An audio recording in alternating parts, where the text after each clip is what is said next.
Halo, Assalamualaikum warahmatullahi wabarakatuh. Apa kabar semuanya? Perkenalkan, nama saya Gita Puspita Ningtyas.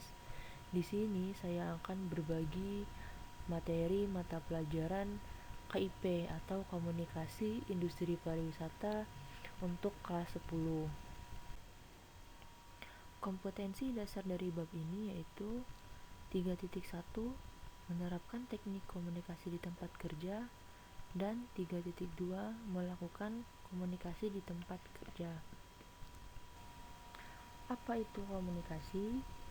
Komunikasi adalah hal yang selalu kita lakukan setiap hari, baik di rumah, di sekolah, di kantor, dan dimanapun.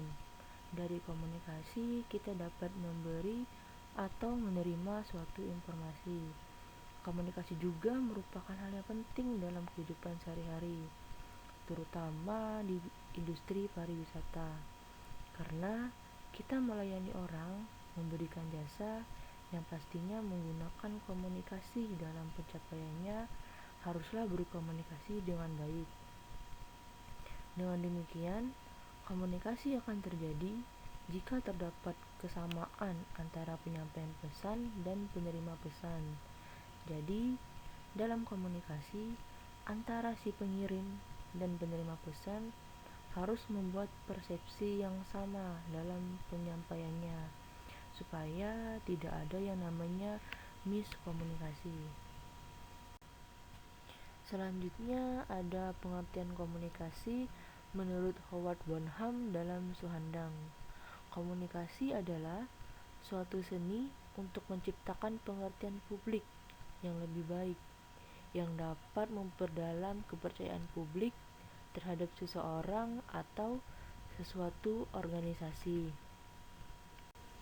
Selanjutnya, ruang lingkup komunikasi industri pariwisata. Nah, ada beberapa hal atau istilah yang sering digunakan dalam komunikasi. Contohnya seperti komunikator dan komunikan. Kalau komunikator disebut sebagai orang yang mengirimkan pesan, sedangkan komunikan orang yang menerima pesan. Kemudian ada dua jenis komunikasi yang sering digunakan dalam kehidupan sehari-hari. Yang pertama yaitu komunikasi verbal. Komunikasi verbal merupakan komunikasi yang disampaikan secara lisan maupun tulisan.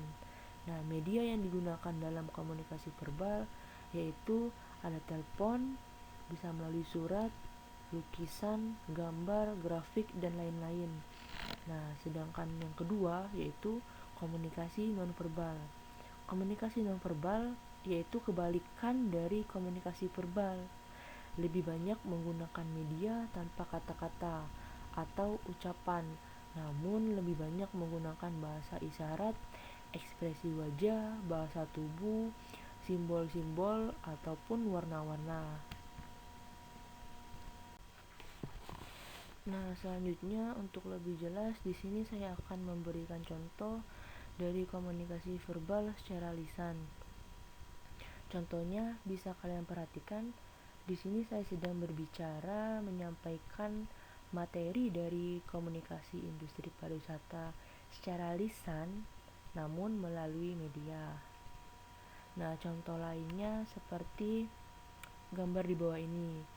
Gambar di bawah ini menunjukkan bahwa mereka sedang berdiskusi atau sedang melakukan pembicaraan secara lisan maupun secara langsung. Nah, selanjutnya untuk contoh dari komunikasi nonverbal bisa dilihat dari gambar yang sebelah kiri.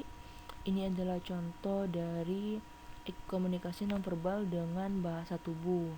Biasanya dengan menggerakkan anggota tubuh seperti mengangkat tangan, say hello, seperti hormat, salam, atau menggerakkan kedua kaki seperti berjalan, menendang, dan lain sebagainya. Kemudian untuk gambar yang sebelah kanan, ini merupakan contoh komunikasi nonverbal dengan menggunakan ekspresi wajah. Nah, biasanya seseorang bisa mengetahui keadaan atau isi hati dengan melihat dari raut atau ekspresi wajah, dari gerakan alis, gerakan mulut, mata maupun bibir. Nah, komunikasi nonverbal ini sangat penting untuk dipahami. Kenapa? Karena apabila kita sedang bekerja atau sedang melakukan aktivitas, orang biasanya dapat menilai atau memperhatikan dari ekspresi atau bahasa tubuh yang kita berikan. Nah, selanjutnya ada beberapa cara yang harus dilakukan untuk berkomunikasi di tempat kerja dengan baik. Cara yang pertama yang pastinya jangan berbelit-belit. Jadi, hindari berkomunikasi terlalu panjang atau berbelit-belit atau tidak jelas. Sampaikan apa saja yang ingin disampaikan, namun dengan cara yang sederhana dan tidak rumit. Katakan yang perlu diungkapkan tanpa mengurangi dari inti yang dimaksud. Nah, yang kedua yaitu yang pastinya harus saling menghargai. Jadi, ketika kita berada di suatu lingkungan yang baru, pasti ada yang namanya perbedaan kebudayaan seperti perbedaan ras, suku, agama, usia, jenis kelamin, dan lain sebagainya. Oleh karena itu, kita harus saling menghargai.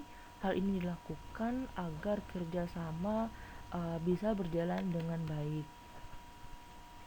Nah, yang terakhir yaitu feedback yang baik. Jadi, komunikasi di tempat kerja yang baik ialah dengan memberikan feedback atau respon. Maksudnya, setiap karyawan pastinya ingin dianggap.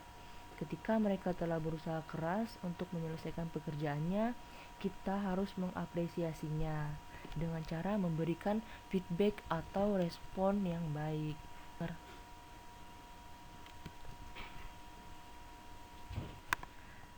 Baiklah, itu saja yang bisa saya sampaikan pada kesempatan kali ini. Semoga apa yang telah disampaikan bisa kita pelajari dan kita terapkan dalam kehidupan sehari-hari. Akhir kata, saya mohon maaf apabila ada kesalahan yang disengaja maupun tidak sengaja. Wassalamualaikum warahmatullahi wabarakatuh. Berapa ini?